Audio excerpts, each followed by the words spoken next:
Buenas tardes, gracias por la invitación.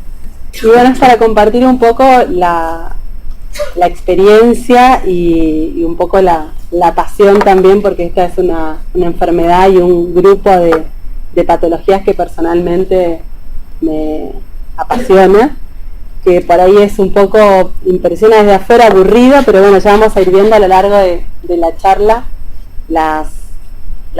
todo lo nuevo, la biología de la enfermedad, y creo que más allá de todo que sea interesante, apasionante, no, creo que lo más importante es que es una enfermedad sumamente prevalente, y ahora lo vamos a ver. Y quise arrancar con un caso clínico de lo más común que hay, que conseguimos muchas veces, nos llega a la consulta, un paciente que es un paciente de 60 años, que en diciembre del 2016, a partir de un chequeo de rutina, le aconsejan que consulte a un clínico, ¿no? Entonces el paciente va preocupado, no tiene ningún tipo de síntomas, tampoco tiene al interrogatorio síntomas B, o sea, no tiene pérdida de peso, no tiene sudoración, no tiene fiebre. Recuerdan, síntomas B, la pérdida más del 10% del peso, la sudoración tiene que ser esa sudoración profusa que le interrogamos al paciente, que moja la sábana o que cambia la ropa de cama en la mitad de la noche, y la fiebre de más de 38 grados no tiene.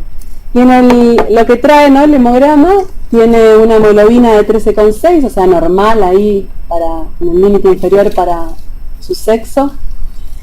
Glóbulos blancos de 14.000, o sea que están aumentados, y plaquetas de 350.000. Cuando le preguntamos, lo único dice, bueno, cansancio. ¿Quién se siente en el consultorio y me dice que está cansado? Cuando le preguntamos, yo no quiero ni preguntar, porque ya se me van a decir que sí. Entonces, todo impresiona normal, ¿no? Salvo el tema de la leucocitosis. Acto seguido, ¿qué es lo que vamos a mirar?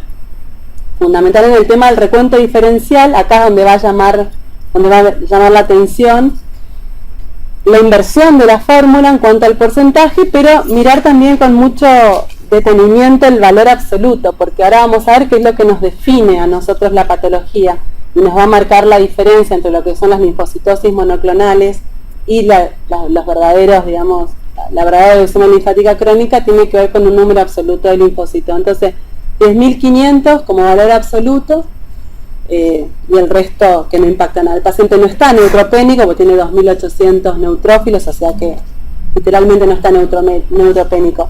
Es muy importante mirar la leyenda de la fórmula, porque muchas veces va a ser un recuento automatizado y ahí por ahí podemos desconfiar, pero si hay una verificación en el frotis, eso es lo que hay que buscar, y ahí vamos a encontrar que nos hablan de sombras nucleares o de linfocitos pequeños que tienen la cromatina en damero, la cromatina clampeada, lo van a describir, y por ahí algún linfocito activado, pero en general nos van a hablar de linfocitos pequeños y de una foto muy monótona. En cuanto entonces al background de lo que hablábamos antes, esta leucemia es la más común en los países occidentales, y como ven ahí 4.5 en 10.000, que predomina en varones y que la mediana de presentación es alrededor de los 72 años.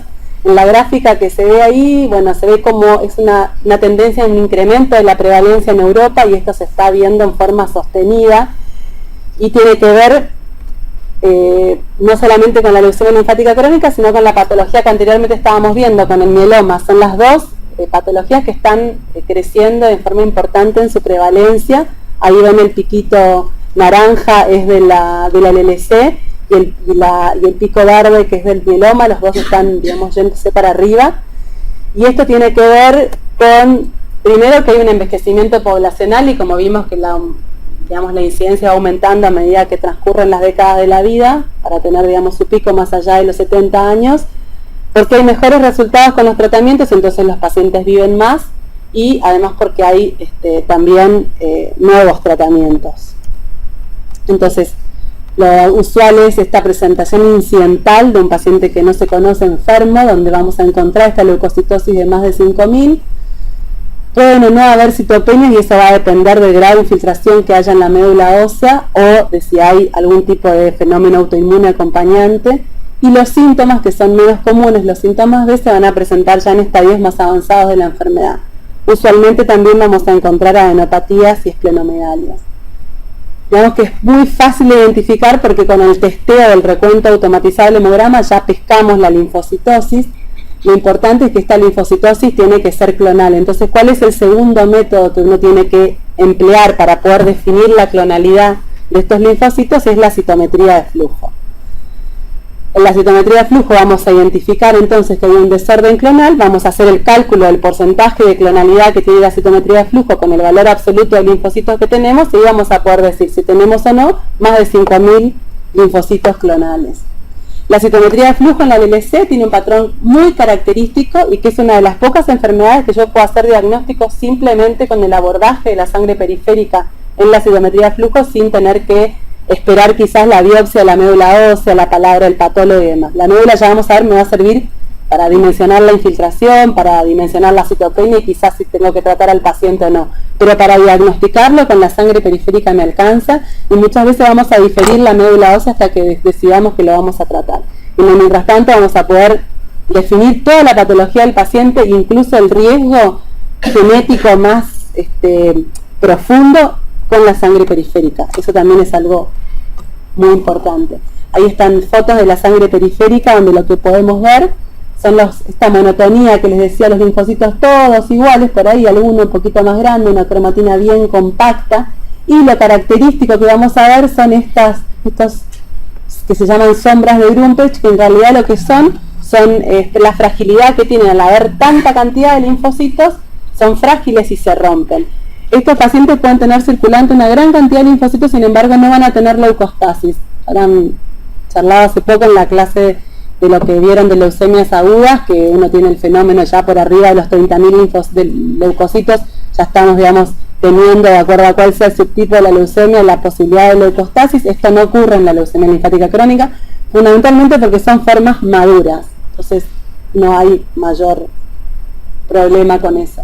Y la citometría de flujo, simplemente a modo de ayuda a memoria, lo escribí ahí en la presentación para que tengan, es un método donde lo que uno va a poder, digamos, objetivar es cuáles son los antígenos, o sea, va a poder definir la población celular. Por eso es que puedo hacer diagnóstico con este método en leucemia linfática crónica, porque yo puedo definir la población con precisión.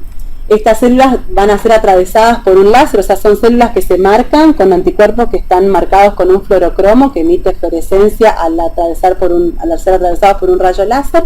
Estas células van a ser leídas en este aparato, en el citómetro de flujo, y vamos a poder dimensionar la estructura, la complejidad de su citoplasma, el tamaño, y ahí es de cómo le va dando, digamos, el rayo láser y cómo va dibujando eso en el software, y además no solo la complejidad citoplasmática y el tamaño, sino qué proteínas se expresa. Entonces es una información bastante fidedigna para poder decir si son células grandes, si son células pequeñas, de mucha granularidad, de poca granularidad, y además qué proteínas en su membrana expresan como para definirlas.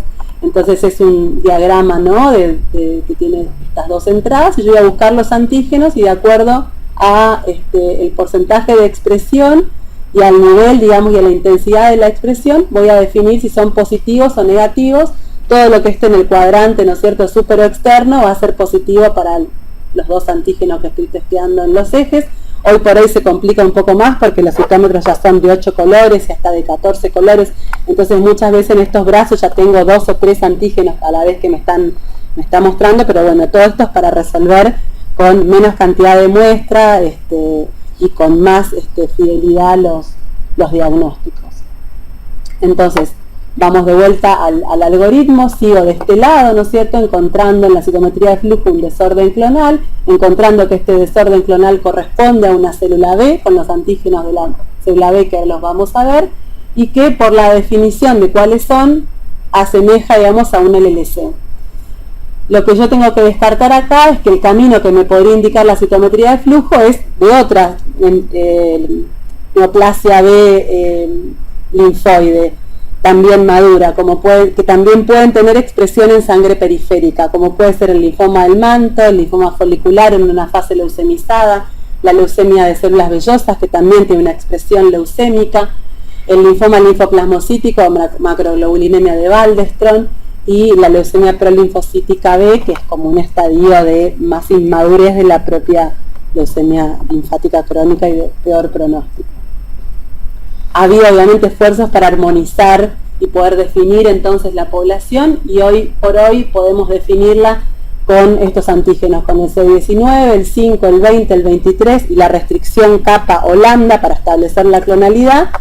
Y acá sí, groseramente, vean que la nube clonal es lo que está acá marcado en rojo, ¿no? Esta nube roja que se mueve marcando el CD20 y marcando el CD19, que se mueve, que va a marcar, acá en esto pueden ver que es expresa lambda y no kappa, por eso está, digamos, en este lugar y no acá arriba, y que, bueno, va a ir mostrándonos los antígenos que van a definir la enfermedad, que son los que acabo de comentarlos. Esto está completamente, digamos, definido y me permite a mí estratificar una LLC típica o en una LLC atípica, cuando no tiene las características estrictas que la definen. En ese caso uno tiene que avanzar y hacer una segunda tanda de antígenos de ayuda para poder definir esta atipía, pero que sigue siendo una LLC. Este es un ejemplo de este paciente, ¿no?, que les mostraba antes, del paciente de 60 años que vino con la leucocitosis. El material entonces es la sangre periférica, y las células patológicas que observa en este caso son un 90% de células que las define como células de pequeño tamaño, que marcan los antígenos que veíamos antes, el criterio de que no expresa con fuerza el CD20, y bueno, esto está todo, digamos, como les decía antes, definido, y con este informe yo puedo hacer el diagnóstico de LLC, y si mi paciente no amerita empezar tratamiento todavía, puedo diferir, si es que no tiene ninguna otra citopenia, el realizar la biopsia de la médula ósea. Bueno, ahí están entonces lo otro importante, que es descartar la expresión leucémica de otro linfoproliferativo, como puede ser el linfoma del manto. El linfoma del manto es sutilmente parecido, porque también corresponde a los que son CD5 positivos, pero en este caso el CD23 va a estar ausente, no presente como en la LLC, y va a haber un test que casi siempre los patólogos, digamos, lo van a hacer y lo vamos a pedir nosotros, que es el test de la ciclina de 1, porque digamos, es una patología en la cual uno generalmente no espera, tiene que tratar y tiene que hacer un tratamiento agresivo, entonces no podemos de alguna manera equivocarnos en el diagnóstico. Sin embargo, hay un subtipo de linfoma del manto, que ahora lo vamos a ver, que es un tipo de linfoma del manto indolente, que es muy parecido clínicamente a la LLC, y hoy por hoy tiene una patente molecular que también nos permite poder diferir el tratamiento si el paciente todavía no tiene síntomas. Pero bueno, es una excepción. Entonces, la biopsia de médula ósea, ¿cuándo la vamos a hacer? Previo al inicio del tratamiento, para aclarar citopenias inexplicadas, o si tengo una LLC atípica, que yo no estoy tranquila con el diagnóstico de LLC, no puedo resolverlo con la citometría, voy entonces a la anatomía patológica, fundamentalmente para descartar que no se trate, como decíamos antes, de algún otro linfoproliferativo, como podría ser un manto. En la biopsia lo que vamos a encontrar es un patrón que puede ser nodular, como en este caso, ven acá el agregado, el nodulillo de células de linfoides, con una infiltración de más de un 30%, que es como un poco lo que define la infiltración leucémica. Puede haber diferenciación plasmocítica, pero en un muy bajo porcentaje. Por eso es que la LLC también se puede presentar con una patente de gamapatía monoclonal en el proteinograma, pero generalmente son muy bajitas componentes monoclonales, en el orden del 0,2, 0,3, que puedo llegar a encontrar por esa diferenciación plasmocítica que puede tener. Ahí se ve con más detalle el agregado linfoide. Acá se ve áreas en la que es más difuso, ¿sí?, y áreas en las que no se ve infiltración. Es toda la extensión de la médula ósea. La tinción también por inmunohistoquímica va a revelar los mismos antígenos que buscamos en la citometría de flujo y nos va a permitir hacer el diagnóstico. Una llamada de atención al espectro de lo que se llaman las linfocitosis monoclonal B o las MBL, que hay mucho ruido ahora alrededor de esto. Es como un estadio precursor de la LLC, es lo que la gamapatía monoclonal de significado incierto es al mieloma, es lo que el CHIP es a la mielodisplasia, es lo que, o sea, es como un estadio que no necesariamente va a evolucionar a una LLC, por definición puede o no, pero seguro que toda LLC fue antes una linfocitosis monoclonal B. Cuando el número de células B clonales no llega a 5.000, yo no tengo criterio definitorio del LLC, por lo tanto, si no tengo esplenomegalia, no tengo adenopatías, tengo una infiltración en la médula ósea que, digamos, que no va a ser, digamos, de más del 30%, estamos en un estadio precursor de LLC. Y hay tres variantes. Una que es la típica LLC, o sea, la citometría me marca igual que una LLC, pero el porcentaje no me da, ¿sí? La otra que es un fenotipo de LLC atípica, donde yo en lugar de tener esa típica expresión débil de las inmunoglobulinas de superficie, SCE79B, que es el receptor de célula B débil, porque es como una célula medio enérgica, la célula del LLC, y el CD20 de una expresión débil, acá en cambio son como más fuertes, más tirando a un manto. Bueno, eso es un fenotipo de LLC atípica. Y después hay un tercer subtipo que es sumamente infrecuente, que es cuando tengo una linfocitosis clonal, pero no tiene nada que ver con el fenotipo de la LLC. Y corresponde seguramente a algo que va a ser precursor de otro linfoma de expresión leucémica, como un marginal, como un Waldenström, como quién sabe qué sea lo que se transforme después, pero no una LLC. Estos son los menos frecuentes de todos, ¿sí? Hay una alta prevalencia de este desorden en los familiares de pacientes con LLC, que tiene, digamos, un poco que ver ahí con algún link genético, y fíjense la prevalencia que es bastante alta, porque hasta un 12% de prevalencia en mayores de 45 años, se acerca casi, ¿no?, a lo que es la gamapatía monoclonal.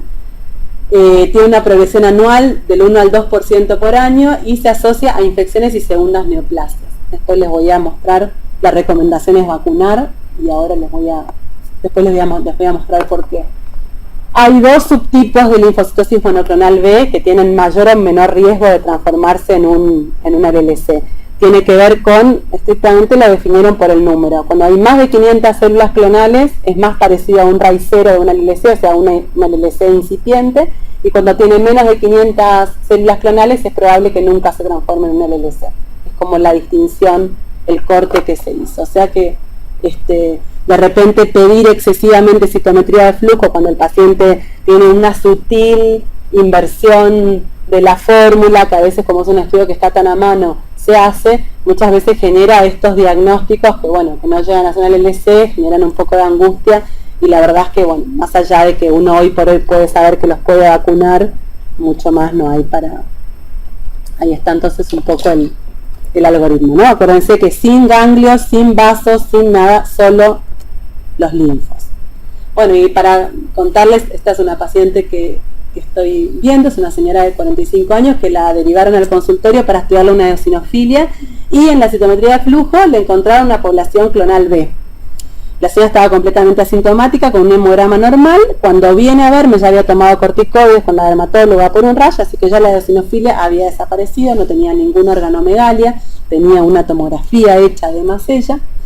Y en la citometría de flujo aparecía una población clonal, ¿sí?, que llegaba a ser, creo que de un 15%, que no definía como una LLC. Fíjense, este es el CD20, súper brillante. Dijimos que el CD20 de la LLC es un CD20 que está como mucho más débil, menos intenso. Lo mismo el CD19, la inmunoglobulina de superficie también. O sea, no impresionaba, y el CD5 negativo. Creo que está por acá, el CD5 en alguno de estos cuadritos que estaba acá. ¿Ven? Bueno, entonces, por lo tanto, nada que ver ni para LLC atípica. Se completa el estudio entonces con la PANTAC, que no tenía ningún hallazgo, la LDH, la beta-2, la eritro, todo normal. Al no poder aclarar lo que esto era una LLC, porque era algo atípico, procedimos a hacer la biopsia de médula ósea para clarificar si esto pudiera ser un linfoma de la zona marginal. encontramos entonces en la médula un 15% de infiltración, o sea, no llegamos a ese 30% por linfocitos idénticos a los de la sangre periférica, maduros y clonales. Se concluye que es una linfocitosis monoclonal, no LLC, y la conducta es watch and wait. O sea, la señora ahora lo que a cada tanto, bueno, viene, si otro día estaba asustada porque le habían aumentado, como que veía que se había invertido la fórmula, no sé por qué se había hecho un laboratorio. Yo en este momento la estoy siguiendo cada 6 meses, o sea, recién hará hace menos de un año que la conozco y que hicimos todo el workup de su estadificación y su diagnóstico. Y bueno, seguramente se reciba en algún momento de un linfoma de la zona marginal, supongo. No tiene, le pedí la inmunofijación para ver si le detectaba algún tipo de proteína monoclonal, el EMGAS, pero no le pudimos encontrar. Y no aparece un folicular con expresión leucémica. En estos individuos lo que se ha encontrado es una propensión a las infecciones que es sutilmente mayor que la población normal, pero menor que en los pacientes con el LLC. Esto es como el hallazgo y lo que hace pensar que realmente hay un sustrato patológico. El año pasado, el anteaño en el ASH, en el Congreso Americano de Hematología, se presentó una serie muy grande de la Mayo Clinic, de una cohorte que se hizo un estudio de un enorme, digamos, casuística de ellos, de controlados con pacientes de la institución, donde, bueno, los pacientes que habían detectado una linfocitosis monoclonal B de bajo recuento, o sea, ya no la que tiene más de 500, sino la que decimos que quizás nunca se transforme en una LLC, o sea, la más benigna de todas, en estos pacientes se encontraron respecto a la población control un significativo incremento de las infecciones, no infecciones menores, sino hospitalización por infecciones, porque ellos solo, digamos, reportaron los pacientes que se habían internado por una infección. Y en este caso el hazard ratio fue de 2.65 respecto a los normales. Entonces, bueno, ellos abren así como una alerta de decir, bueno, hay una población con riesgo de caer a una internación por una infección seria que tiene que ver con esto, con esta patente, digamos, anormal de la inmunidad que está dada por estos linfocitos clonales, ¿no? Me parece como que es un dato interesante.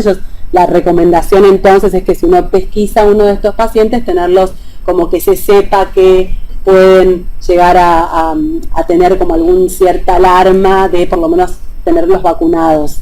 Y además hay una teoría también que tiene que ver con que la exposición sucesiva de esta población clonal, que es muy pequeña, antígenos como los de los virus, sobre todo de la influenza y ese tipo de infecciones, incluso de las infecciones respiratorias como neumocóxica, pone, digamos, a proliferar a esta fracción que está de alguna manera dormida y podría tener que ver con una posibilidad de desarrollo y de progresión. Entonces, por los dos lados, tanto como para prevenir infecciones como para que ese clon no esté expuesto a proliferar, a replicar y a hacer todo lo que tiene que ver con el paso en el centro germinal, se recomienda lo de la vacunación. Siguiendo en la estadificación, entonces, para poder dirimir digamos, la carga tumoral y la situación del paciente, no es usualmente necesario hacer un ataque de tórax. De hecho, con la clasificación y el estadio uno aplica simplemente con el examen físico, pero a veces uno sospecha una enfermedad ganglionar abultada y es cuando el paciente se queja, o cuando vemos esplenomegalia que son muy grandes. A veces por ahí uno pesquisa una beta-2 microglobulina muy alta en un paciente que no tiene los glóbulos blancos quizás tan aumentados. Entonces hay formas que son más linfomatosas de la LLC, que las vamos a pescar por un estudio de imágenes, y después vamos a ver que también la definición del tratamiento pasa por el volumen de los ganglios. Entonces, si uno sospecha que tiene enfermedad oculta, bueno, es bueno hacer la tomografía. La ecoabdominal puede ser útil para valorar la esplenomegalia, pero los criterios de tratamiento tienen que ver con el examen físico y lo que palpo por debajo del reborde costal, y es, digamos, normalmente le hacemos por lo menos una eco al año. Aparte uno por ahí puede diferenciar si aparece algún nódulo o alguna imagen distinta.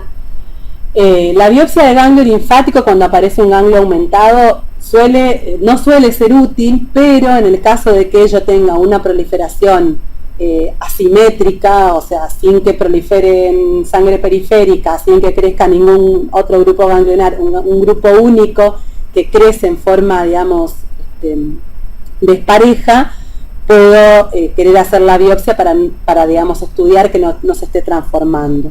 En este caso es útil también hacer un PET-TC, que es una de las únicas como indicaciones o situaciones, para dirigir la biopsia a un ganglio que sospecho transformación, porque el SV del PET me va a poder indicar, digamos, que tiene una avidez mayor. Normalmente el SV en la LLC y en todos los linfomas del bajo grado está por debajo de 10, es como el corte que tomamos, ¿no? Zona marginales, bueno, captamos y estamos siempre, los SV van a estar alrededor de 3, 3.5, es rarísimo que tengamos SV de más de 4 en una LLC, salvo que haya una transformación. Cuando hacemos la biopsia lo que encontramos es esto, yo puse las flechitas como en las áreas claras. Este es el nicho proliferante de la leucemia linfática crónica. Toda la leucemia se cocina en el ganglio linfático, que es donde está expuesta a digamos, a todo el microambiente que favorece la proliferación y donde anida la enfermedad cuando yo la trato, y cuando van a ser los nichos de resistencia, van a estar ahí, digamos, en ese contacto que tiene la célula LLC con la célula nodriza y con los linfocitos T. Para aproximar el riesgo que un paciente tiene de progresar y de responder a los tratamientos, es muy importante conocer la biología.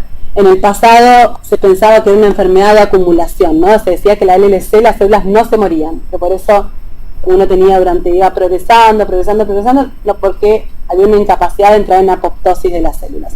Hoy se sabe que hay un reservorio altamente proliferante, entonces ya no es más que la célula solamente no se muere, sino que es un poco más mala de lo que creíamos y también es altamente proliferante. Hay una balanza, un equilibrio, que bueno, que es difícil, y la progresión de la LLC resulta de este desbalance entre lo que tiene que ver con la sobrevida y la muerte celular, y van a interactuar diferentes genes, bueno, que van a entrar en juego para de alguna manera definir la biología de esa LLC. Las anomalías numéricas somáticas adquiridas son la clave de la LLC, o sea, no hay prácticamente desorden que uno lo pueda ver en el citogenético. Esto se identifica por FISH. Las células son poco proliferantes, entonces es muy difícil uno tener rédito en los citogenéticos, o sea, al igual que lo van a ver en mieloma, en esto es parecido, uno tiene que ir a pesquisar esas alteraciones con el FISH en las células en metafase y buscarlas en forma dedicada y dirigida. ¿Qué es lo que buscamos? Las que dan información pronóstica. Ahí están la de lesión del 13Q, de lesión del 11, del 17 y la trisomía 12, son las que se estudian normalmente y tienen como características fenotípicas que uno las puede como relacionar y sospechar. En la del 11Q, que es la que involucra la desregulación del oncogen ATM, lo que uno va a ver generalmente son masas ganglionares, son pacientes que tienen mucha masa ganglionar y por ahí no tanta linfocitosis. La de lesión del 17P, que es el que involucra, ¿no es cierto?, a la zona del gen supresor de la proteína de la P53, lo que se va a correlacionar es, José, con una LLC de alto riesgo, que vamos a tener aumento de la LDH generalmente, presentación de los pacientes con estadios avanzados, con síntomas B, y que pasa poco tiempo entre que lo diagnostico y necesito tratarlo. Bueno, se estableció un modelo pronóstico con los FISH, haciendo como un poco la disquisición y viendo, digamos, las medianas que tienen. Lo que podemos ver es que el peor grupo es el del 17P, ¿sí? Le sigue el del 11, o sea que son el peor pronóstico, y más, digamos, en forma más alejada lo que es tener un citogenético normal, una trisomía 12, y la de lesión del 13 como única normalidad es lo más benigno. El origen celular de la célula proliferante, la LLC, tiene, digamos, su origen, va desde la redundancia, en el centro germinal, ¿no? Siempre van a escuchar a lo largo de todo de las clases o de las presentaciones que hay en referencia a las neoplasias hematológicas y linfoides, que el centro germinal es como un nido de mutagénesis, porque es ahí donde la célula linfocito B se expone al antígeno, abre su DNA, ¿no es cierto?, relaja su cromatina, se va a dividir, va a mutar, va a exponer, o sea, se va a producir el cambio del switch de inmunoglobulina de las cadenas pesadas al finalizar, digamos, el paso ese por el centro germinal, y bueno, y antes que eso la hipermutación somática. Entonces es un momento de alto estrés para que se introduzcan mutaciones y hits genéticos que después determinen que esa célula sea...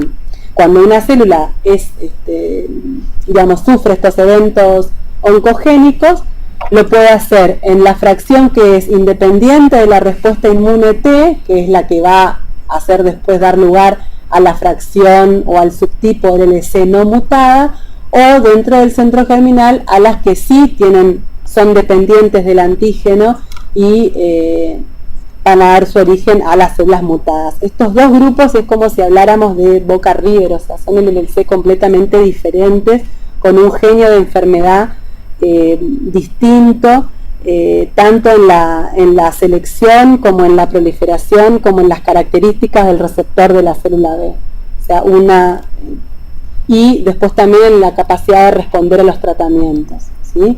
En algunas situaciones se discute si realmente llamar a todo el LLC o si realmente son dos enfermedades distintas. Por ahora son todas LLC. Entonces una es la mutada, la más saludable, que tiene una mediana de sobrevida global de 25 años, o sea, son realmente tipos de LLC muy tranquilas, que tienen esta característica más bien de acumulativa, y mientras el subtipo no mutado tiene una mediana sobrevida de 8 años. Esto se puede estudiar y se puede diferenciar muy bien en los estudios de laboratorio. Antes realmente no teníamos acceso a estos estudios, hoy sí, y hoy tratamos de averiguar frente a qué paciente estamos parados, a pesar de que yo quizás no le vaya a tratar al paciente igual, después lo vamos a ver, tenga un no mutado o tenga un mutado, puedo de alguna manera pararme mejor y tomar decisiones, incluso de monitoreo, sabiendo qué es lo que viene y cómo sigue. El microambiente que hablábamos antes, entonces es también interesante que la enfermedad de la LLC es una enfermedad multicompartimental. Yo le decía, ¿no?, que la cocina es el ganglio linfático, pero también ocurren, digamos, interacciones tanto en la médula ósea como en la sangre periférica. Y el linfocito es como que no es el mismo, es como va, digamos, de alguna manera transformándose en la medida en que interactúa con las contrapartidas en los diferentes microambientes, y también los fármacos van a tener una llegada diferente y una acción distinta en los diferentes compartimentos. Entonces, bueno, por eso también es importante entender cuando nosotros queremos evaluar la respuesta. Yo puedo hacer un hemograma, ver que el paciente resolvió la inversión de la fórmula, resolvió la linfocitosis, puedo ver que desapareció la esplenomegalia, desaparecieron los ganglios, puedo hacer una punción de médula ósea, a lo mejor sigue habiendo enfermedad residual ahí, o a lo mejor no, pero yo no voy a sacarle un ganglio que luce normal, que antes tenía el LC, para ver si le quedó algo ahí. Y es probable que ahí, en ese nicho, hayan células residuales. Entonces no espeja estrictamente cada compartimento lo que pasa en el otro. En cuanto a los factores pronósticos, bueno, vimos hace un ratito lo que tiene que ver con los estudios que podemos hacer por FISH y aproximar entonces a un alto riesgo que va a ser la LC del 17P, porque desregula este pathway de la P53, el 11Q, que es un riesgo intermedio, y la lesión del 13, que es la más benigna de todas, que se cree que, bueno, que acá en esta desregulación de este fragmento es donde arranca la génesis de la LLC, y que después va adquiriendo los otros genes. Y bueno, después también hay otros marcadores genéticos de mal pronóstico, pero que no los hacemos hoy por hoy en la práctica. Los de arriba sí.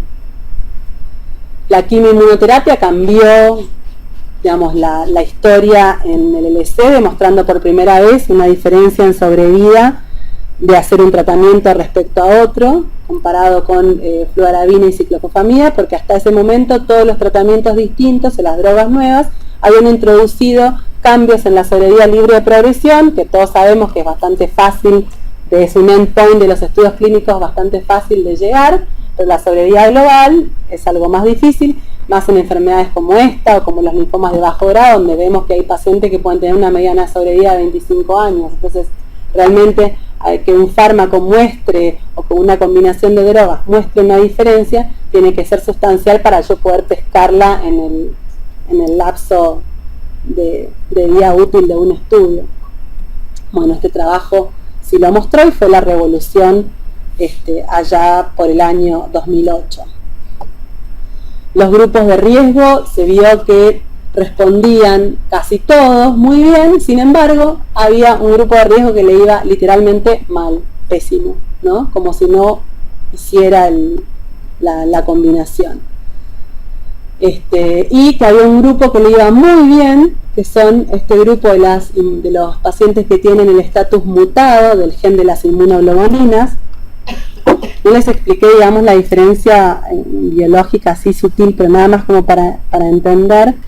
Cuando la célula pasa por el centro germinal, que decíamos que se produce la hipermutación somática y el rearreglo de los genes de inmunoglobulina, la célula va a salir con una homología que va a ser, por definición, menor del 98% idéntica a la célula, digamos, a la línea germinal. En los que son no mutados, sigue la homología siendo del 98% para arriba, o sea, casi el 100%, o sea, es como no pasaron, no mutaron. Los mutados son los que sí tuvieron este paso y pudieron, digamos, reordenar sus genes. Entonces, este subtipo, los que sí pudieron mutar, que son los más benignos, fíjense cómo aparece este aproximado de plató que estaría indicando, después de 8 años, que fue la publicación de este estudio, un subgrupo de pacientes que podríamos hablar de una cura funcional.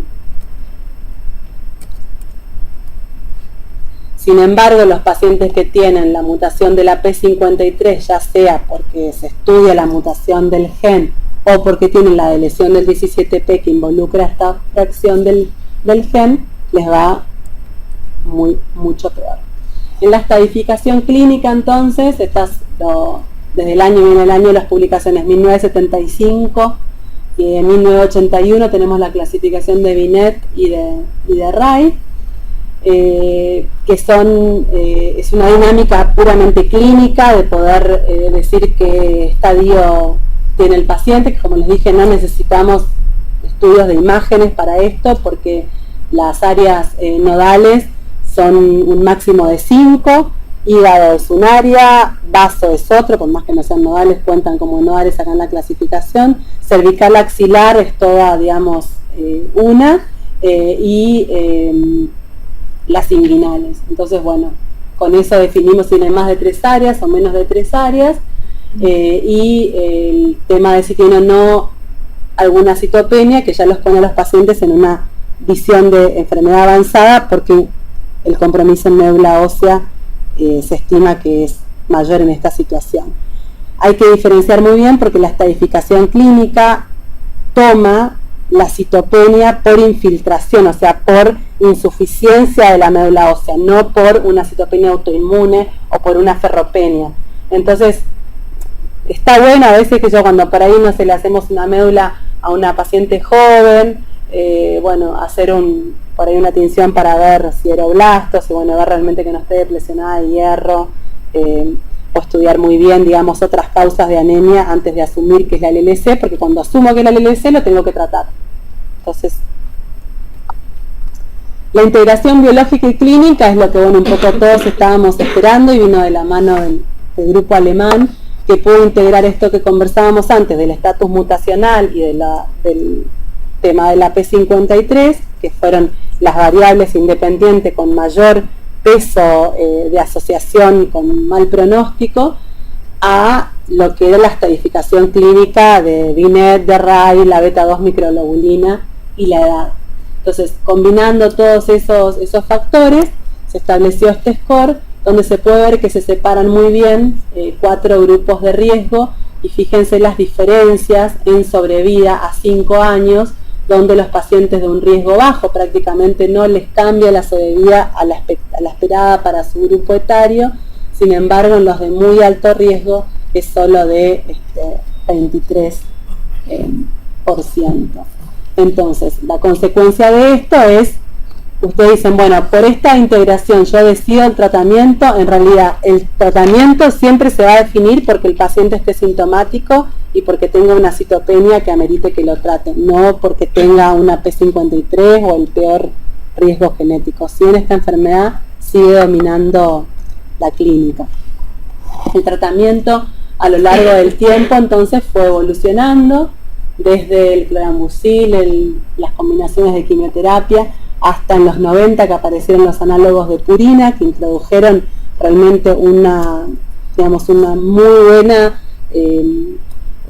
se proyectaron muy bien y se asentaron en esta patología, a pesar de que en otros tipos de linfoma no tuvieron, digamos, el mismo éxito, hasta la era del 2000, donde aparecen los anticuerpos monoclonales, el rituximab, y se combina entonces con el esquema de fludarabina y ciclofosfamida, fundamentalmente con los análogos de purina, y constituyen este hito que les mostré del estudio FCR, demostrando la beneficio y la sobrevida global.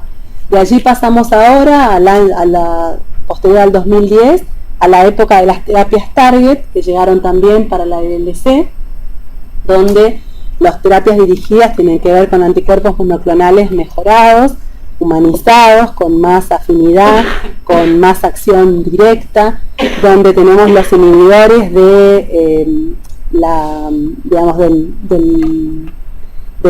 las vías de señalización de los receptores de la célula B, como los inhibidores de BTK, como son el ibrutinib, el acalabrutinib, el idelalisib, que es de IP3K, y el duvelisib, los inhibidores de las vías del BCL2, o sea, los antiapoptóticos, o sea, los que promueven la apoptosis, o sea, los inhibidores de la BCL2, que es antiapoptótica, como el venetoclax, y llegando, digamos, al arribo de las terapias génicas, quiméricas, como son las CAR-T-cell, que seguramente habrán escuchado nombrar.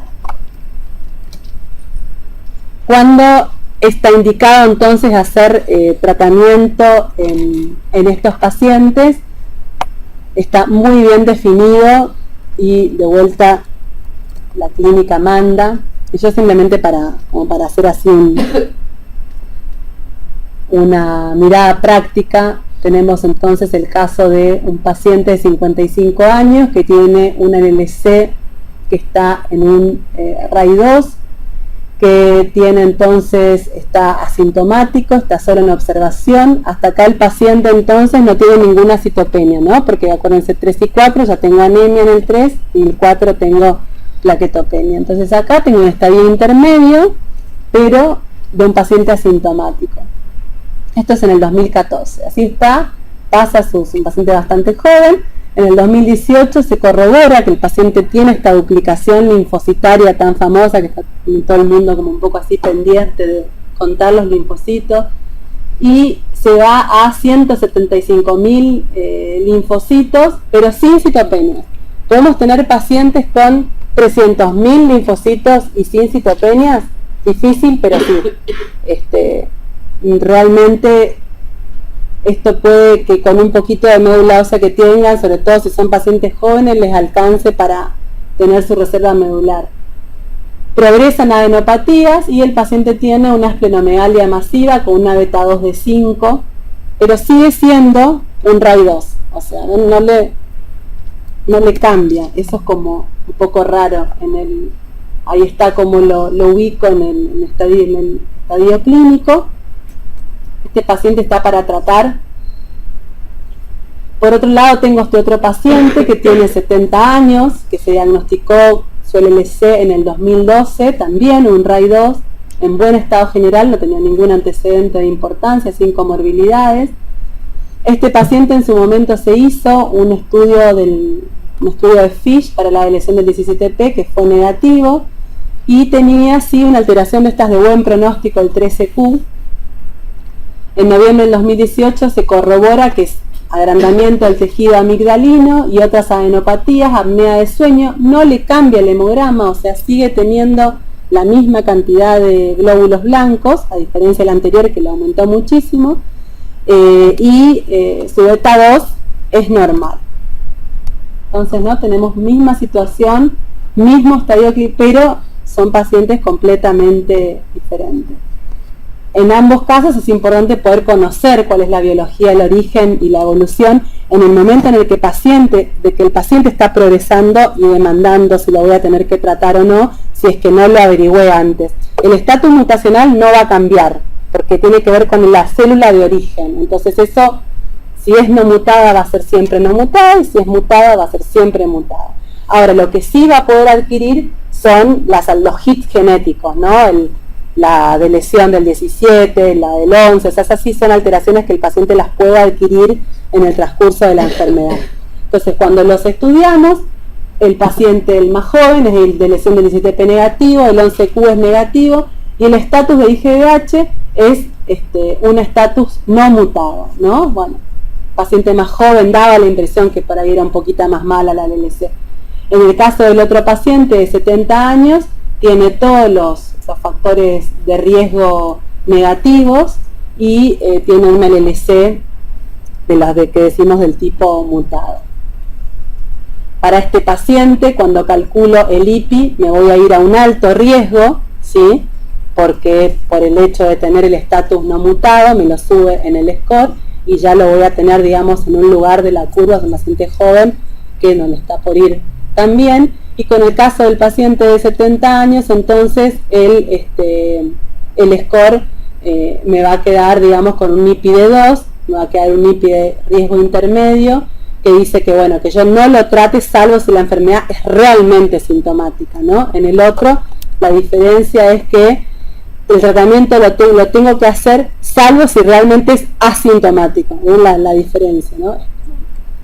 Entonces, en este paciente realmente sintomático porque tiene apneas de sueño y tiene, digamos, el compromiso del tejido amigdalino, entonces lo tengo que tratar, e interrogándolo al otro paciente con una esplenomegalia masiva, seguramente que cuando lo toco le va a molestar, va a decir que con algunos movimientos o quizá tiene un poquito de distensión postprandial o alguna dificultad, que bueno, entonces si yo investigo seguramente que no es asintomático del todo, entonces ambos casos voy a terminar decidiendo el tratamiento. Y entonces acá es donde uno tiene que pararse y evaluar integralmente al paciente. Considerar estos criterios que, bueno, que están escritos y de vuelta refrendados en las guías ahora del 2018, de hace muy poquito, volvieron a escribirlos y volvió a hacer lo mismo. Entonces, si hay síntomas constitucionales relacionados a la enfermedad, si hay fallo medular progresivo con empeoramiento de la anemia que no le adjudico a una citopenia autoinmune, salvo que la citopenia autoinmune lo haya tratado con corticoides y no respondió, entonces ahí sí tengo que avanzar a tratar la enfermedad. Que haya una linfocitosis progresiva, este es el criterio más así como de pinzas, porque es un criterio de laboratorio y poco clínico. Este paciente seguramente requiera tratamiento y progrese con síntomas o con actividad, pero normalmente nosotros, si solo tiene una linfocitosis progresiva, no tratamos el laboratorio, tratamos de digerir un poco y buscar ese síntoma o ese riesgo para empezar a tratarlo. Y bueno, la esplenomegalia masiva, que palpo más de 6 centímetros del vaso, o que haya un ganglio de más de 10 centímetros, siempre yo hago como que cuando estamos pasando pacientes o discutiendo pacientes para tratar, la salvedad de que todos los diámetros de ganglios son distintos en los linfomas, o sea, para el Hodgkin, para que sea mal pronóstico, el mediastino es de 5 centímetros, en el folicular el criterio de los italianos de tratar es 7 y en la LNC es 10, y las áreas nodales también son otras, o sea, es toda una ensalada que parece que estuviera no diciendo lo mismo, pero no, cada enfermedad tiene su criterio y su tamaño que tiene que ver con el pronóstico, si la tiene o no. Entonces, en la práctica clínica, ¿qué hacemos o qué deberíamos hacer? Bueno, los test que me establezcan el pronóstico. Está recomendado hacer los test citogenéticos que les contaba antes, que a veces es difícil de poder contar con la herramienta. Calculen que más o menos cada fish sale unos 8.000 pesos hacer, bueno, a veces cuesta que lo pueda hacer el paciente si no tiene, digamos, una cobertura. En algún momento los laboratorios tienen algún programa que siempre estamos ahí llorando para ver si pueden tener alguna forma de, bueno, digamos, de hacer algún tipo de programa con algún laboratorio para poder investigar la biología, y bueno, fue así que en algún momento hubo un programa para el estatus mutacional, después también para algunos FISH, y entonces los pacientes, o a través del registro de la sociedad, se pueden hacer estas determinaciones que tan importantes son para establecer el riesgo y después poder aproximar la terapia target que les toque. Pero bueno, tratamos entonces de hacer el FISH y tratamos de hacer el estatus mutacional. La mutación de la P53, que sería equivalente a la de lesión del 17, no se hace de rutina ni en la práctica. Hay creo que 2 laboratorios que la hacen, y es una determinación súper costosa, muy trabajosa. Es un gen enorme que hay que mapear los dominios que más frecuentemente mutan, pero hay que estudiarlo todo, así que bueno, es algo impráctico, lamentablemente. Y hay un porcentaje de pacientes que son FISH negativos, o sea que tienen un FISH que no detecta, y sin embargo la mutación lo detecta y tiene el mismo impacto pronóstico malo, que me quedo sin saber. Como les dije antes, la TC no hace falta, tampoco un PET, y la ecografía dice, bueno, posible. Sin embargo, en clinical trials se trata de que el paciente tenga todo para poder realmente establecer los subgrupos que le... Entonces, hay un score del CIRS de las comorbilidades, que lo aplicamos mucho en el caso de los pacientes con el LC, para definir qué tipo de tratamiento de quimioinmunoterapia, si ajustamos o no las dosis, que tiene que ver, ¿no es cierto?, con los diferentes órganos, y va del 0 al 4, con este score entonces aproximamos el número digamos, el impacto que tiene de comorbilidades, y adicionalmente el que tenga o no tenga un clearance de creatinina mayor o menor de 70, para ver si le podemos o no dar análogos de purina a los menores de 65 años, o sea, el esquema de FCR. Esto los clasifica a los pacientes como go-go, que serían los pacientes fit, los slow-go, que son los pacientes que uno, bueno, va pero con cuidado, y los no-go, que irían más para un tratamiento de tipo más paliativo, porque son los pacientes realmente frágiles. Digamos, pongo esto porque uno a veces charlamos con los pacientes y uno le habla un montón de cosas, de la enfermedad, del riesgo de la P53, de las lesiones y de todo lo que le estamos investigando, pero realmente para el paciente es experto en lo que él quiere. Son pacientes bastante, digamos, no quiero decir, o sea, como gente, lidiar, digamos, con los pacientes más grandes tiene que ver con, por ahí, poder entender mejor lo que les pasa. Hace falta charlar muchas veces más. Los pacientes jóvenes dicen, bueno, van con todo y que se haga, ¿no es cierto?, es como que se entregan mucho más de alguna manera. En cambio, el paciente más grande tiene, digamos, sus prioridades, lo que está dispuesto y lo que no está dispuesto a pasar ya a cierta altura de la vida. Entonces, de alguna manera exige que uno y bien, porque me parece que es como un poco lo más sano y lo más importante, poder tener y discutir con el paciente las alternativas de tratamiento.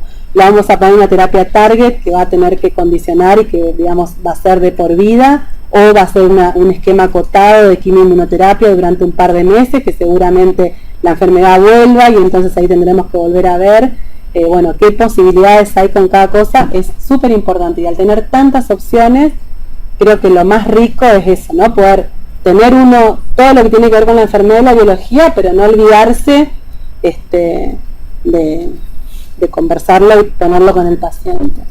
Entonces los guidelines también toman en cuenta estas alteraciones citogenéticas, esta condición biológica, y establece entonces que la quimioinmunoterapia va a quedar reservada para aquellos pacientes que no tengan esta condición de la lesión de la P53 y que sean jóvenes y fit.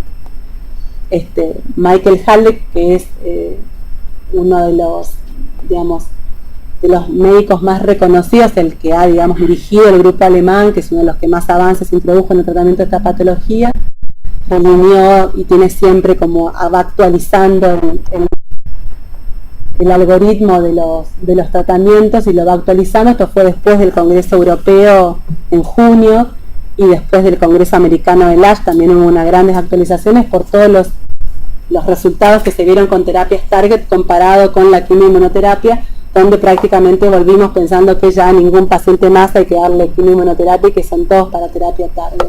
Pero bueno, vemos que no es tan así y que todavía queda un lugar para los pacientes, para hacer FCR en los pacientes que son fit, que tienen el estatus de IGVH mutado, que son esos que dijimos que a lo mejor los vamos a poder curar con un esquema de 6 ciclos de tratamiento. Y si los pacientes son mayores de 65 años, pero están muy bien, no tienen comorbilidades, uno también podría plantear hacer un esquema de inmunoquimioterapia con bendamustine y o la posibilidad de hacer ibrutinib, ¿no? Siempre que está adelante es el que se prefiere, en este caso FCR antes que ibrutinib, en este caso ibrutinib antes que FCR, que ahora les voy a contar un poco qué es.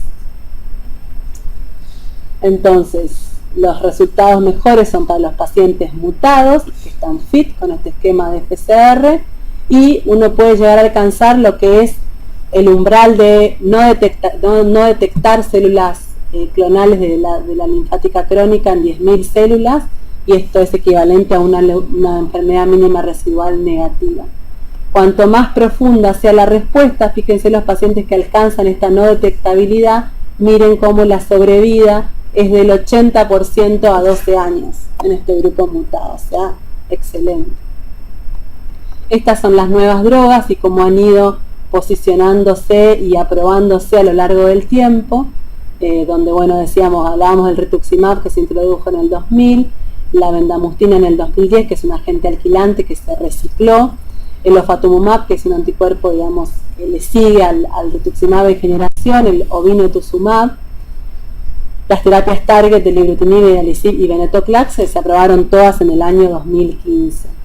Entonces, cuando el paciente tiene un fenotipo aberrante de TP53 o una lesión del 17, no le queda otra que hacer una terapia target, porque la quimioterapia no va a funcionar. Al contrario, la quimioterapia va a ser deleteria, es preferible no tratarlo, no romper el equilibrio clonal de esa enfermedad, porque voy a seleccionar los clones más resistentes que después no va a haber qué hacer.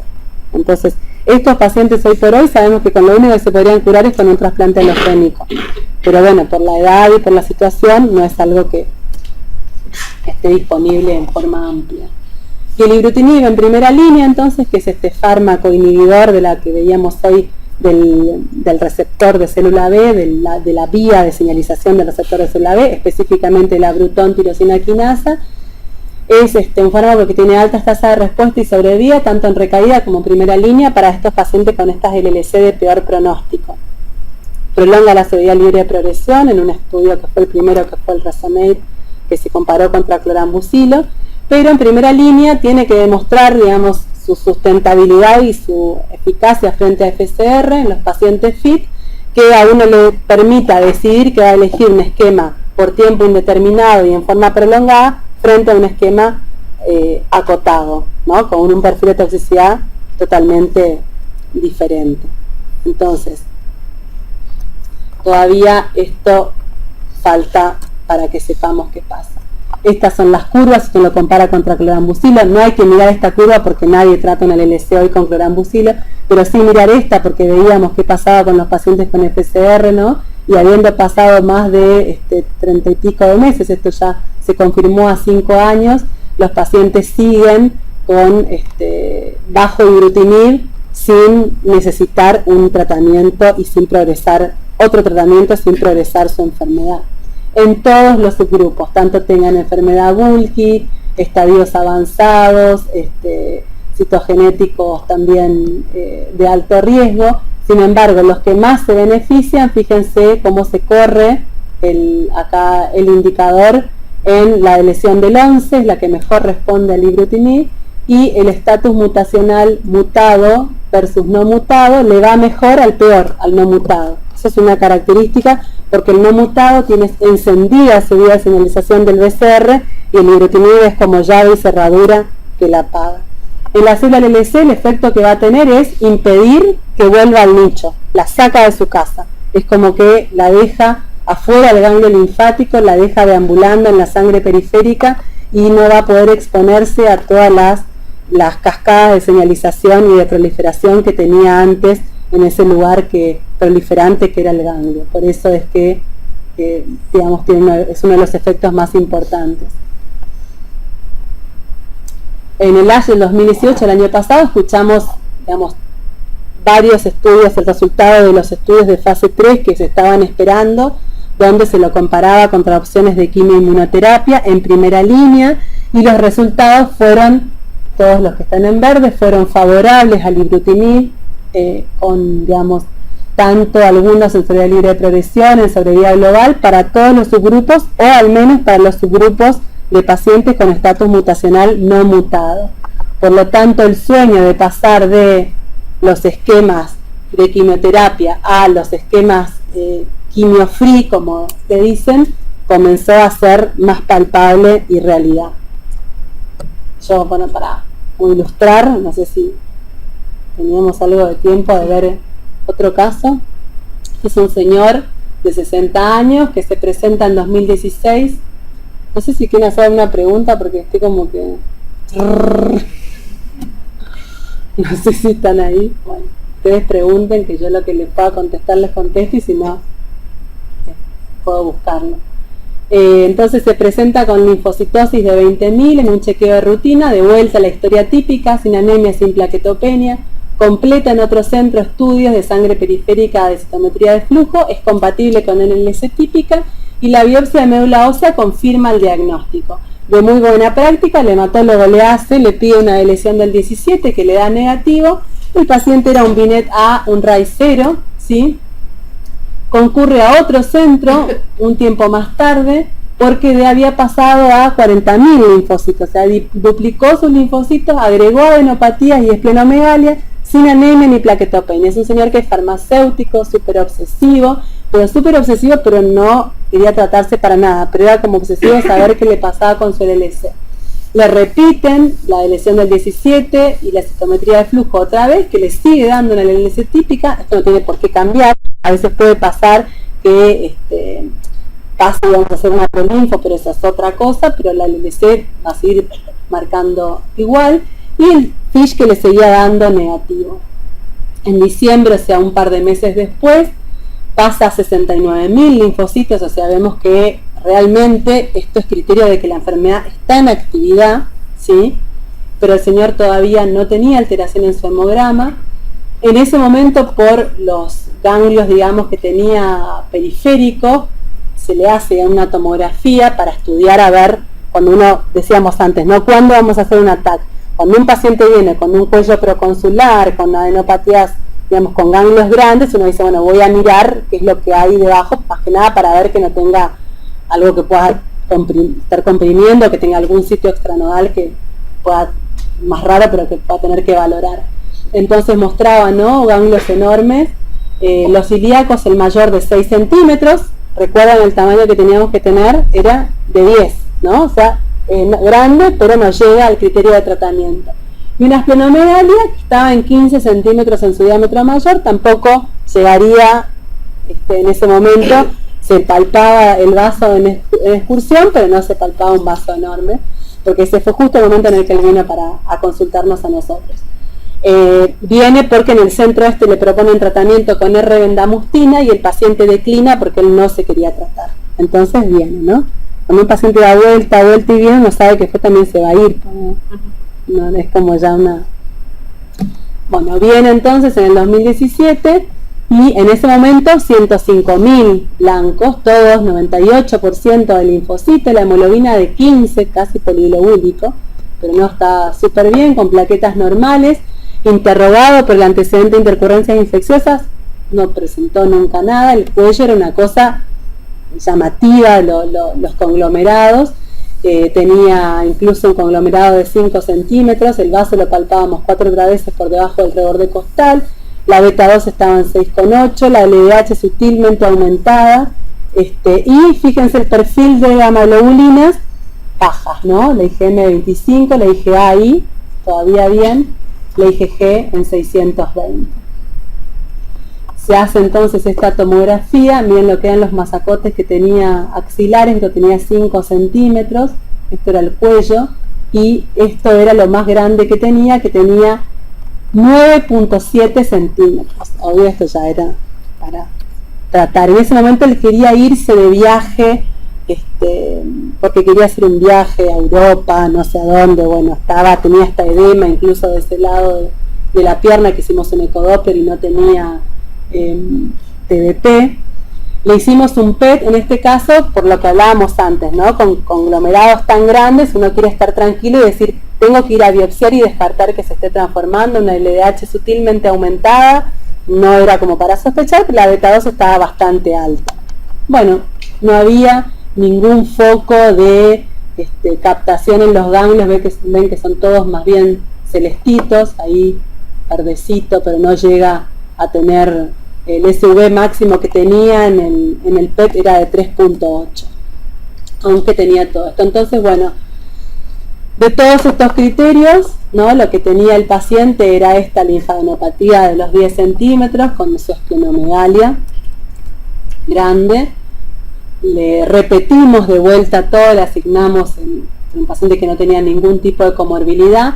Volvimos a repetir, a mí me llamaba un poco la atención tanta progresión y que fuera, digamos, una lesión del 17 en tan corto tiempo, esa cosa que...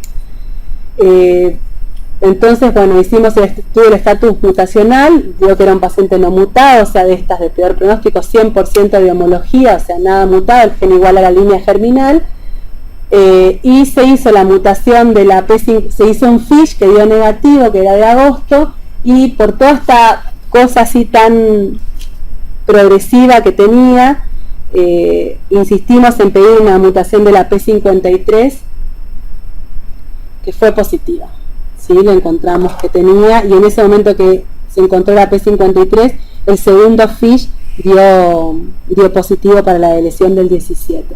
El señor entonces un RAI2, un MINET-B, con un score 5 de alto riesgo por la mutación de la P5, en realidad 6 ya, porque ya también después tuvimos la P53, hasta ahí teníamos solo la IgBH, y bueno, y se decidió hacerle tratamiento. Biopsiamos igual el ganglio, porque era muy grande, aunque el PET era, digamos, negativo, el ganglio era LLC típica y tranquila, y se hizo la propuesta del inhibidor de BCR del ibrutinib, por el tema de la mutación de la P53, pasó a estar en ese lugar.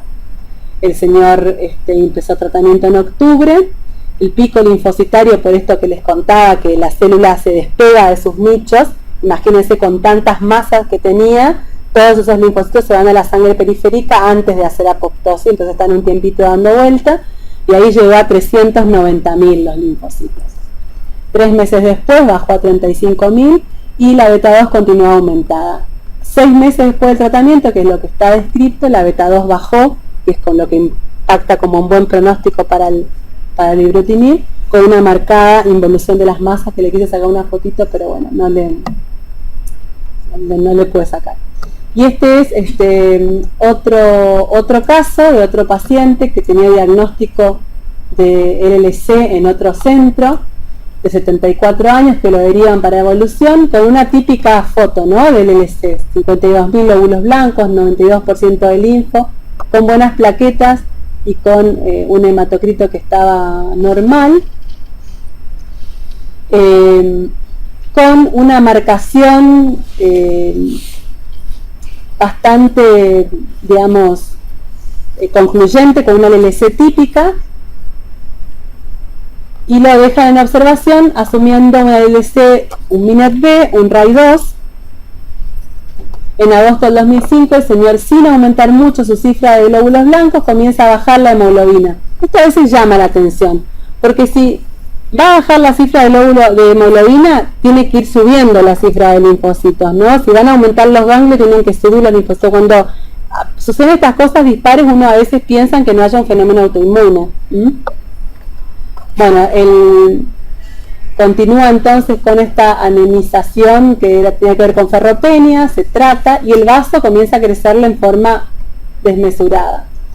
El señor agrega una dificultad en la marcha, con parestesias en miembros inferiores, caía a su altura. Cuando viene a vernos tenía su oración nocturna, caminaba con un andador, y la verdad es que uno dice, bueno, el LC no es nada típico eso, ¿no? Neuropatía asociada, y digamos, la médica que, bueno, que consultaba, que decía, bueno, no tiene todavía criterios de tratamiento, porque en realidad la anemia se normalizó con el hierro, y ahora, bueno, tiene esta fatiga, pero también camina mal, estamos viendo con el neurólogo a ver qué tiene. Cuando le reevaluamos al señor, entonces tenía adenopatías axilares, inguinales, tenía una esplenomegalia que era impresionante, estaba anémico, ya acá franco, con un BCM, digamos, un poco microcítico, una leve hipocromía, una disfunción renal, y en el estudio del proteinograma por esta neuropatía, insistimos en hacer un estudio de electroforesis de proteínas, y encontramos un componente monoclonal IgM lambda, que no era muy grande, pero sí tenía pérdida, digamos, de proteína en la orina, una proteinuria de 0,70 gramos en 24 horas, o sea, más de 0,5, lo que definimos como esa proteinuria ya patológica, toda de cadenas livianas. Se hace una evaluación que geriátrica, tenía criterios de fragilidad, y bueno, no nos cerraba, y bueno, hicimos obviamente la punción de médula para ver, bueno, antes hicimos un PET, miren los SV, digamos, del PET, bueno, 4.7, esto es el vaso, que es enorme, los ganglios, el señor estaba completamente lleno de masas y de adenopatías, pero tampoco los SV eran muy altos. La médula ósea estaba completamente reemplazada, y lo que había era una diferenciación de plasmocitos en un 5% de plasmocitos, compatible con esto. Las células, incluso en su marcación, eran CD5 negativas, o sea, ya no tenían esa cosa típica del LC que había mostrado esa citometría de flujo inicial, y tanto la citometría de flujo como la inmunohistoquímica mostraron un perfil compatible con un linfoma linfoplasmocítico, con su componente monoclonal IgM. Digamos que en el tratamiento, el protocolo que se eligió para tratarlo, que fue, bueno, se estudió rojo Congo para descartar que el paciente tuviera amiloidosis, los anticuerpos MAG y gangliosio por la neuropatía que tenía. Lo empezamos a tratar con dosis ajustada de bendamustine y rituximab, que es un protocolo que también se usa en la LLC, o sea, hasta ahí para eso, si lo hubiéramos tratado como LLC, le hubiéramos dado seguramente lo mismo. Pero la verdad es que el señor tuvo una respuesta impactante en lo que fue su recuperación de la motricidad, dejó el andador, o sea, se le fueron los edemas, normalizó todo lo que fue la función renal, lisó todas las masas, llegó a tener incluso una respuesta casi completa. Y bueno, y lo que impresionaba hacer una LLC, no fue una LLC, es rarísimo un Waldenström que tenga tantos linfocitos, pero seguramente es algo que cabalgue entre las dos patologías. Hice otro caso también para mostrar estas cosas que parecen el LC, que uno se juega a la cabeza que es una LC. Es un señor también que estaba anticoagulado del año 2012, que nos vino a ver porque en noviembre del 2018 se asustó muchísimo porque tenía 20.000 linfocitos sin anemia ni plaquetopenia, entonces lo derivan al instituto. Lo veo en marzo, estaba completamente asintomático, repetimos el hemograma, tenía esos 20.000 linfocitos. Había un problema justo ese día con el aparato, no sé qué pasa, que se coagula la muestra y le da como que tenía normal. Bueno, todo un festejo, yo digo, no, espera, vamos a repetir de vuelta. No, tenía los 20.000 linfocitos, fue un papelón, porque el señor venía como una segunda opinión y cualquier cosa casi me muere. Pero bueno, no tenía los 20.000 linfocitos. el frotis todos maduros, me acuerdo que lo miramos al microscopio, esto es una LLC de libro, señor, con todo, no, bueno, pero vamos a esperar la citometría de flujo, bla, bla, bla. No tenía vaso, traía ya una tomografía que no tenía, digamos, ganglio, y no tenía vaso.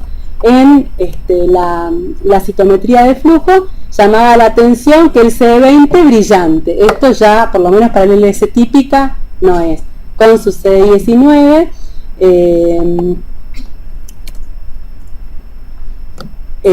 CD23 era negativo, ojo el manto, entonces ahí no parecía ya tanto un LLC, pero igual la gente de citometría decía que bueno, que tampoco les parecía para manto, lo investigamos, decidimos hacerle la punción de médula ósea para descartar, como en el caso de la otra paciente, que pudiera ser el otro linfoma.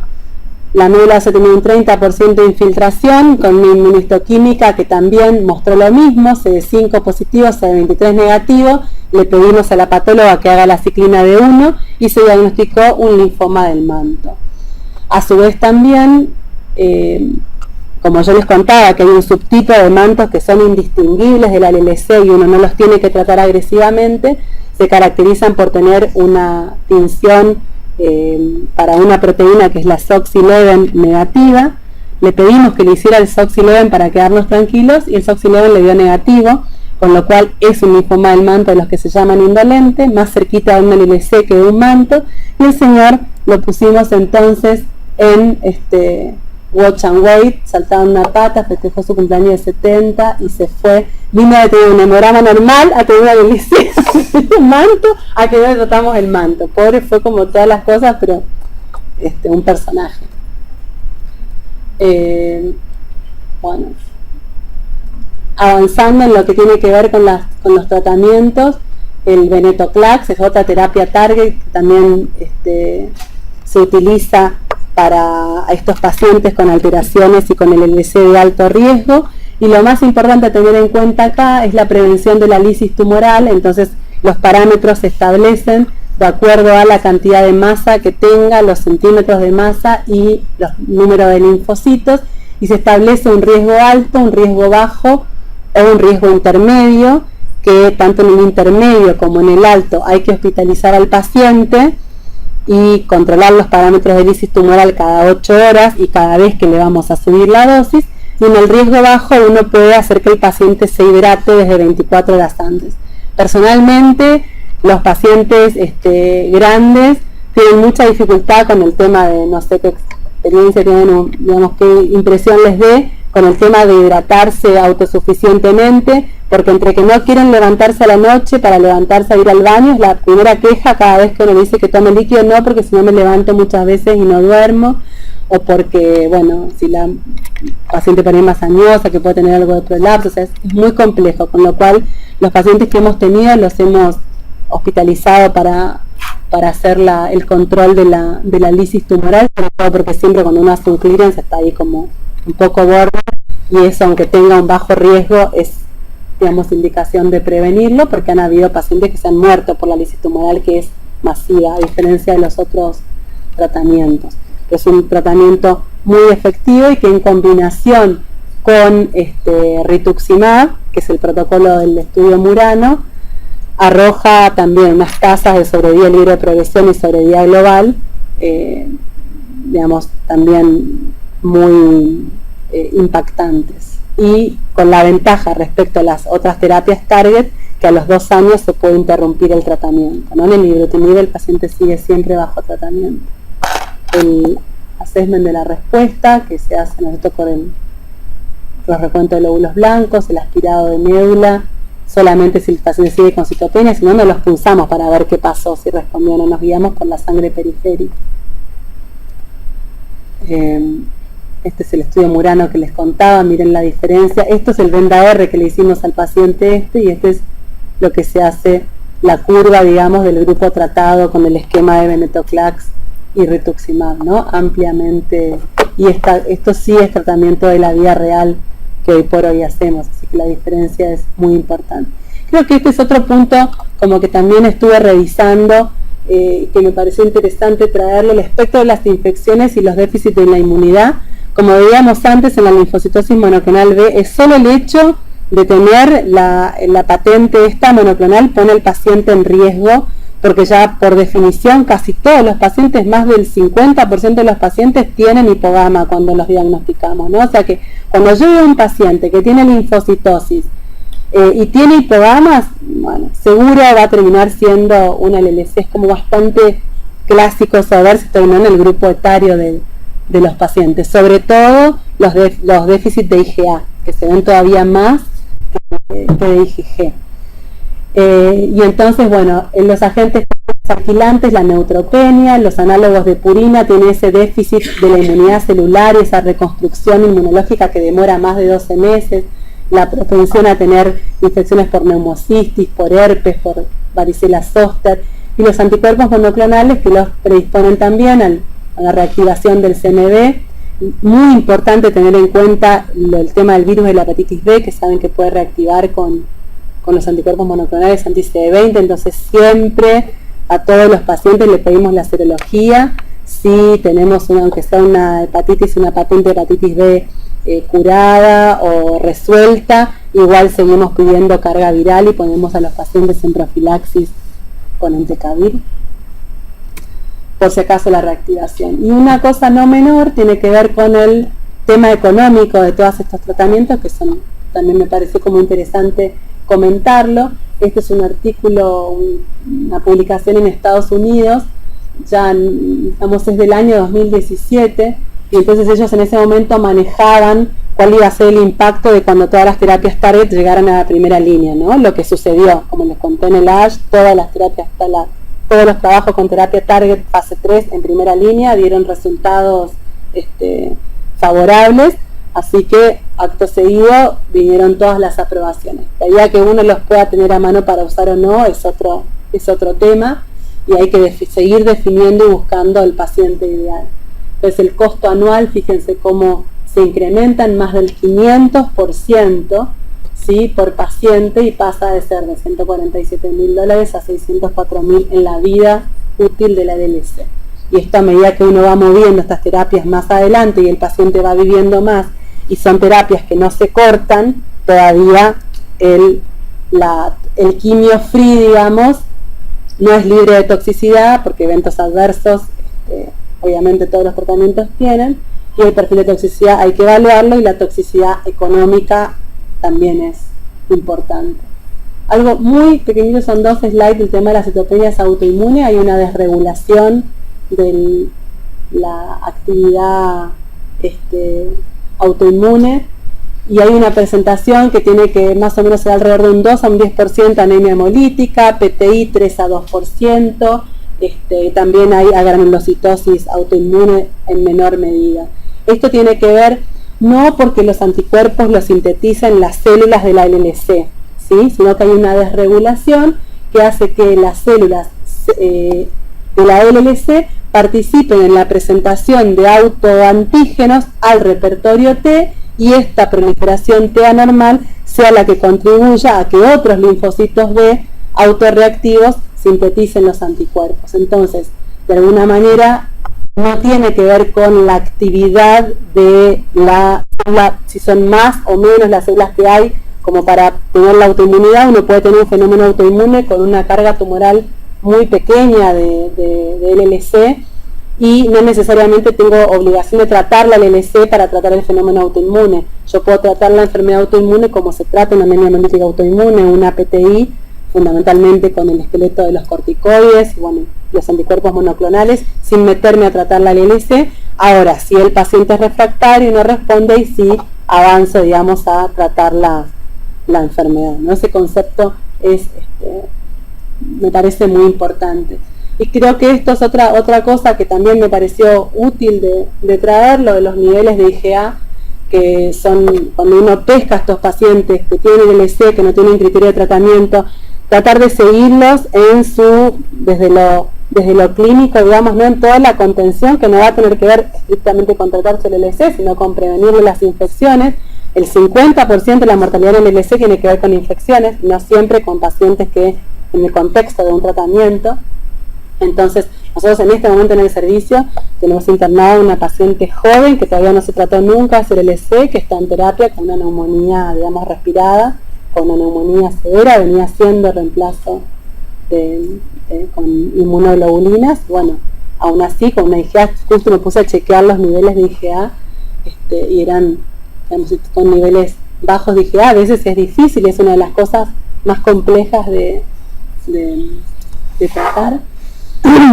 Y bueno, y condicionan también el pronóstico. Entonces, en esta publicación está muy linda, de que bueno, que uno tiene que poder advertir a los pacientes, entonces, de que consulten tempranamente, que tengan como esa alerta de que se sepa, digamos, de su inmunosupresión, sin que esto signifique una discapacidad o una cosa, ¿no?, que lo condicione a andar con un barbijo, pero que por ahí los pacientes a veces no exageran con eso. Y los niveles de IgG siempre van a ir disminuyendo a lo largo del tiempo. Y lo otro interesante es que la IgA secretoria tiene correlato con la IgA plasmática, ¿no? Saben que la IgA del plasma no es la misma que la secretoria, se fabrica localmente, se dimeriza ahí. Pero igual hay un correlato, entonces seguir el nivel de IgA plasmática me habla, y estos pacientes normalmente lo que tienen son mucha infección del tracto urinario y respiratorio, sinusitis. Por eso el tema de la vacunación.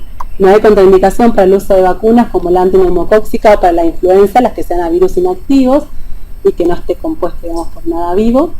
Sin embargo, uno sabe que el paciente no se va a inmunizar, ¿no? También como va a ser subóptimo por todo esto que hablábamos del repertorio de la inmunidad y de la anergia que tienen un poco para esta presentación antigénica. Bueno, no perder de vista cuál es el objetivo terapéutico, entonces que tener como todo este abanico de cosas que tenemos para mejorarle al paciente y poder llegar entonces a buen puerto. El centro es el paciente. Y en cuanto al síndrome de Richter, con esto termino, es una situación catastrófica, porque cuando el LC se transforma en una etiología de alto grado, donde los síntomas y signos son bruscos, se instalan bruscamente, se deteriora el performance status, el paciente transforma una histología de alto grado, ya sea un difuso de células grandes o puede ser un linfoma Hodgkin. El tratamiento es, digamos, funciona mal. La quimioterapia de inducción, o sea, no anda tan bien como anda un linfoma de novo, y los pacientes FIT deben proceder a considerar la consolidación con trasplante. Y si uno pudiera establecer la relación clonal entre la LLC original y el linfoma transformado, se encuentra que pertenecen a la misma estirpe, o sea, es la transformación, me puede hablar a mí de un pronóstico ligado.